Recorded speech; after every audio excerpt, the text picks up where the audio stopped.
Assalamualaikum warahmatullahi wabarakatuh. Apa kabarnya hari ini? Semoga kita selalu sehat dan selalu dalam lindungan Allah Subhanahu wa taala. Perkenalkan, saya Isoleha dari Prodi Pendidikan Sejarah kelas 2B angkatan 2020 Universitas Riau. Kita ketahui bersama bahwa Indonesia sangat luas dan terdiri dari banyak pulau dan Indonesia dikenal karena mayoritas penduduknya beragama Islam, mengalahkan negara-negara di Timur Tengah, dan Islam mampu mengalahkan keeksistensian dari agama yang pernah tumbuh dan berkembang di Indonesia. Ada beberapa faktor yang mempermudah proses Islamisasi di Indonesia. 1. Penyebaran Islam dilakukan dengan cara damai karena Islam anti terhadap kekerasan. Yang kedua, mengutamakan persamaan derajat dan toleran. Islam tidak mengenal perbedaan, semuanya sama, dan Islam merupakan agama yang sangat toleransi terhadap agama lain. Yang ketiga, masuknya Islam itu cukup mudah dan sangat mudah, yaitu hanya mengucap kalimat syahadat namun harus dimaknai kalimat tersebut. Yang keempat, tidak mengenal sistem kasta. Islam tidak mengenal perbedaan dalam kegiatan sosialnya, yang membedakan hanya iman dan takwa. Ahmad Mansur Suryanegara tahun 1995 dalam bukunya yang berjudul Pergerakan Islam ke Nusantara menjelaskan tentang teori masuknya Islam, yakni teori Gujarat, teori Arab, dan teori Persia. Teori Gujarat. Islam datang dari Gujarat seperti yang sudah banyak dibicarakan di beberapa literatur, tentu terdengar sudah tidak asing lagi. Pendapat ini diperkuat oleh pengakuan Hurgronje dari Belanda, di mana peran pedagang Muslim yang ikut menyebarkan Islam yang datang dari Nusantara lewat jalur perdagangan Selat Malaka. Hubungan langsung antara Nusantara dengan Arab justru baru terjadi pada abad ke-7, dibuktikan dari adanya utusan Banten dan Mataram ke Mekah pada waktu tersebut. Selain itu, hal yang paling menguatkan adalah adanya persamaan unsur-unsur Islam Nusantara dengan India. Kaum saudagar Gujarat datang melalui Selat Malaka dan menjalin kontak dengan orang-orang lokal di bagian barat Nusantara, yang kemudian melahirkan Kesultanan Samudra Pasai sebagai kerajaan Islam pertama di Indonesia. Salah satu bukti yang mendukung teori ini adalah ditemukannya makam Malik As-Saleh dengan angka 1297. Nama asli Malik As-Saleh sebelum masuk Islam adalah Marasilu. Ia merupakan pendiri Kesultanan Samudra Pasai di Aceh. Dikutip dari buku Arkeologi Islam Nusantara pada tahun 2009 karya Uka Chandrasasmita, corak batu nisan Sultan Malik As-Saleh memiliki kemiripan dengan corak batu nisan di Gujarat. Selain itu, hubungan dagang antara Nusantara dengan India telah lama terjalin. Ditemukan pula batu nisan lain di pesisir utara Sumatera bertanggal 17 Zulhijjah 831 Hijriyah atau 27 September 1428 Masehi. Makam ini memiliki batu nisan serupa dari Kambai, Gujarat, dan menjadi nisan pula untuk makam Maulana Malik Ibrahim, salah satu wali Songo yang wafat pada tahun 1419. Teori kedua yaitu teori Arab. Islam datang dari Mekah pada abad ke-7 di pantai barat Sumatera. Sudah ada perkampungan Islam. Hal ini didukung adanya jalur perdagangan yang bersifat internasional. Bahkan berita dari Cina pada zaman dinasti Tang pada tahun 674 Masehi, jika orang Arab sudah mendirikan perkampungan di pantai barat Sumatera. Dilansir dari situs Kementerian Pendidikan dan Kebudayaan, pada waktu Kerajaan Sriwijaya mengembangkan kekuasaan sekitar abad ke-8, para pedagang Muslim sudah singgah. Banyak tokoh-tokoh yang mendukung teori tersebut. Masuknya Islam ke Nusantara terjadi sebelum abad ke-7 Masehi yang berperan besar terhadap proses penyebaran selanjutnya. Menurut Buya Hamka, Islam sudah menyebar di Nusantara sejak abad 7 Masehi.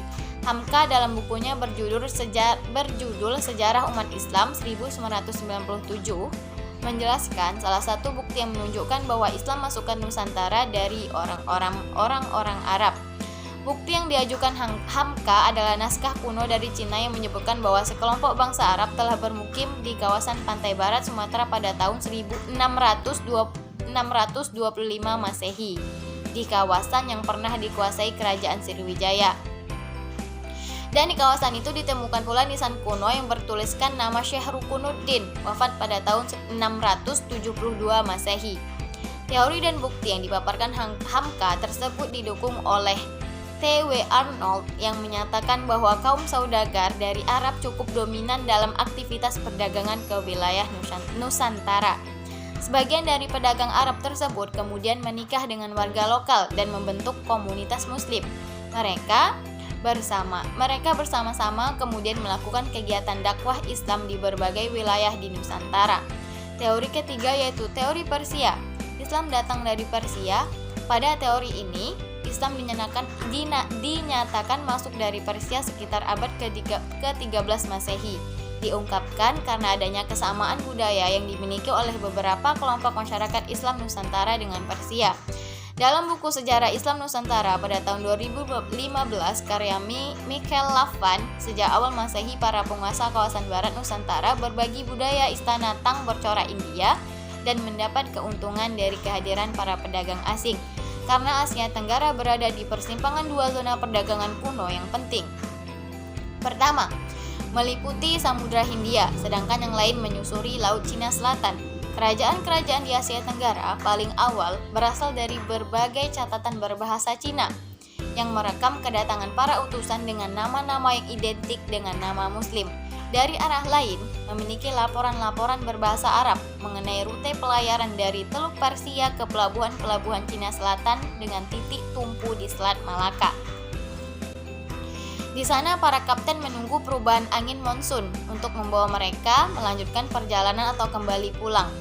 Marco Polo dalam laporannya mengenai Sumatera sekitar 1292 menyebut sebuah komunitas Muslim baru yang didirikan oleh para pedagang Moor di Perlak. Salah satu batu nisan Muslim bertarik pertama menyebut Malik al-Salih sebagai penguasa zaman di bandar terdekat Samudra Pasai. Namun, ada bukti mengenai komunitas-komunitas yang lebih jauh ke Bartalamreh. Tempat penanda-penanda makam telah terkikis parah, menunjukkan adanya hubungan dengan India Selatan dan Cina Selatan. Diberitakan Kompas.com, dari rekonstruksi sejarah, arus utama tentang sejarah mula Islam Nusantara menyebutkan Samudra Pasai sebagai kerajaan Islam pertama. Samudra Pasai merupakan gabungan dua kerajaan Hindu yakni Samudra dan Pasai dengan Raja Merah Silu yang bergelar Malik as-Salih 1267 sampai 1297. Teori bahwa ajaran Islam masuk ke Nusantara dari bangsa Persia atau wilayah yang kemudian menjadi negara Iran pada abad ke-13 Masehi didukung oleh Umar Amir Hussein dan Hussein Jayadiningrat. Abdurrahman Misno dalam Reception Through Selection Modification Antropologi Hukum Islam di Indonesia pada tahun 2016 menuliskan, Jayadiningrat berpendapat bahwa tradisi dan kebudayaan Islam di Indonesia memiliki persamaan dengan Persia. Salah satu contohnya adalah seni kaligrafi yang terpahat pada batu-batu nisan bercorak Islam di Nusantara. Ada pula budaya tabot di Bengkulu dan tabui di Sumatera Barat yang serupa dengan ritual di Persia setiap tanggal 10 Muharram. Akan tetapi, ajaran Islam yang masuk dari Persia kemungkinan adalah Syiah. Kesamaan tradisi tersebut serupa dengan ritual Syiah di Persia yang saat ini merujuk pada negara Iran. Teori ini cukup lemah karena mayoritas pemeluk Islam di Indonesia adalah bermazhab Sunni. Menurut sumber artikel yang saya baca yaitu tirto.id, ada satu lagi yaitu teori Cina.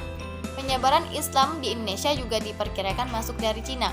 Ajaran Islam berkembang di Cina pada masa dinasti Tang pada tahun 608 sampai 618 sampai 905 Masehi, dibawa oleh panglima muslim dari kekhalifahan di Madinah semasa era Khalifah Utsman bin Affan, yakni Sa'ad bin Abi Waqqas. Kanton pernah menjadi pusatnya para pendakwah muslim dari Cina.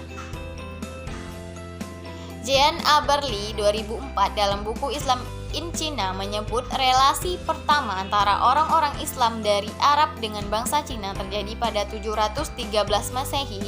Diyakini bahwa Islam memasuki Nusantara bersamaan migrasi orang-orang Cina ke Asia Tenggara. Mereka memasuki wilayah Sumatera bagian selatan, Palembang, pada 879 atau abad ke-9 Masehi. Bukti lain adalah banyak pendakwah Islam keturunan Cina yang punya pengaruh besar di Kesultanan Demak, kerajaan Islam pertama di Jawa, seiring dengan keruntuhan Kemaharajaan Majapahit pada perjalanan abad ke-13 Masehi. Sebagian dari mereka disebut Wali Songo.